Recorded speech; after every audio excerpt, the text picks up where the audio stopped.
Olá! Hoje vamos entrevistar a doutora Renata Rezende.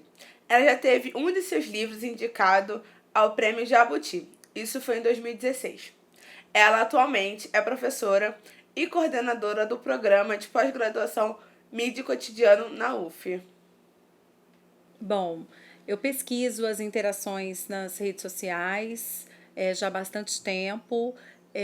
E essa última pesquisa, que é sobre as narrativas catárticas nas redes sociais, ela é, na verdade, uma consequência de uma série de outras pesquisas que eu iniciei em 2012, no ano de 2012.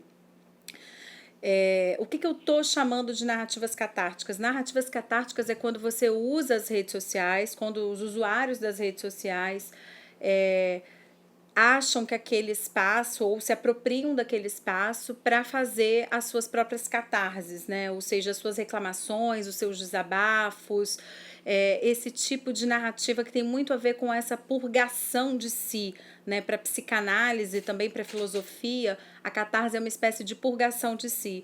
Então é como se a gente considerasse as redes sociais um espaço de divã mesmo. Em vez da gente fazer uma análise ou às vezes até conversar com um amigo, a gente estaria usando essas redes para estar se expressando mesmo, né? Assim, colocando os nossos sentimentos de uma maneira muito enfática.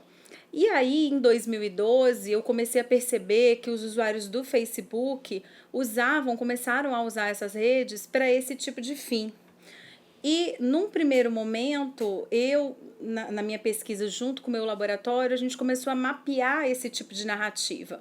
Então a gente fez um mapeamento ao longo de 2 anos, mais ou menos, entre 2012 até 2014, desses tipos de narrativa que eu estou denominando de narrativas catárticas. E nesse mapeamento, quando chegou no ano de 2013, a gente verificou que a maior parte das narrativas nesse território que a gente delimitou, que a gente está falando do Facebook Brasil, eram ligadas à política. Bom, durante a pesquisa a gente verificou que isso se intensificou pelo contexto pelo qual o Brasil atravessava aí as manifestações do ano de 2013. Então essas narrativas catárticas, elas acabaram sendo verificadas com essa polarização, né? Então, durante a pesquisa, você buscou verificar se os usuários do Facebook se reconheciam como sujeitos que produziam essa catártese. E a gente quer saber como você fez essa pesquisa e qual conclusão você tirou dela. Bom, então, dentro dessa pesquisa, além da etnografia digital, né, que seria essa análise, é praticamente uma etnografia das redes sociais digitais, a gente realizou questionários com os usuários do Facebook. Vários questionários ao longo dos anos. Na nossa última pesquisa, a gente teve aproximadamente 1.600, um pouco mais, né? 1.600 respondentes, ou seja, é um número bastante significativo quando se trata de pesquisa, né? Muita gente não gosta de responder pesquisa, então a gente teve esse número considerável. E nesse questionário, uma das perguntas era sobre essa produção de narrativas catárticas. É claro que a gente coloca, né, para o público comum, a gente coloca de uma forma um pouco mais simples, né? Eu não vou ficar teorizando a pesquisa, ela se torna teoria posteriormente, né? Então essa parte empírica, uma das questões era: você utiliza as redes sociais para fazer reclamações, para fazer desabafos ou para fazer lamentos? A maior parte dos respondentes, mais de 90%, afirmou que não utiliza as redes sociais para fazer esse tipo de narrativa, quando na verdade a gente sempre via que existia uma enorme produção desse tipo de narrativa. Então a gente resolveu perguntar também o contrário. Além dessa pergunta sobre si, a gente resolveu fazer uma pergunta sobre o outro. Então, ou seja, você vê esse tipo de narrativa nas redes sociais dos seus amigos?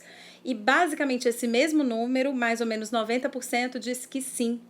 Então aí a gente tem uma balança equilibrada, digamos assim, às avessas, ou seja, as pessoas não se reconhecem como produtoras de narrativa catárticas, mas elas reconhecem sempre o outro. É sempre o outro que produz a reclamação, é sempre o outro que reclama, é sempre o outro que lamenta, e ela própria não se vê fazendo esse tipo de produção de catarse nas redes sociais, ou seja, elas acham que usam as redes sociais, elas afirmam que usam as redes sociais para outros fins. Então, no seu artigo, a palavra afeto aparece várias vezes. E a gente gostaria de saber qual o seu grau de afetividade com o tema. Geralmente só pesquiso aquilo que me atravessa. Então, evidentemente, é um tema muito caro para mim, é um tema que me atravessa, ou seja, não só a questão das redes sociais, mas todos os conceitos e teorias que eu estudo nessa pesquisa. Então, o afeto é um conceito muito caro, porque é um conceito muito contemporâneo. A gente, enquanto seres iluministas, né, do século XVII para cá, nós somos formados como homens da razão. E hoje em dia a gente está vivendo um século de emoções. Esse século das mídias, ele é um século das emoções, ele é o século dos afetos.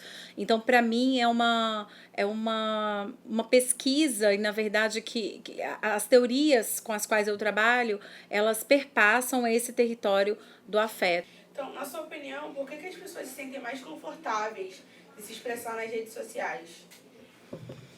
Eu acredito que as redes sociais, elas têm o próprio suporte, digamos, nessa era da mediatização, ela tem algumas características que são muito cômodas para os usuários.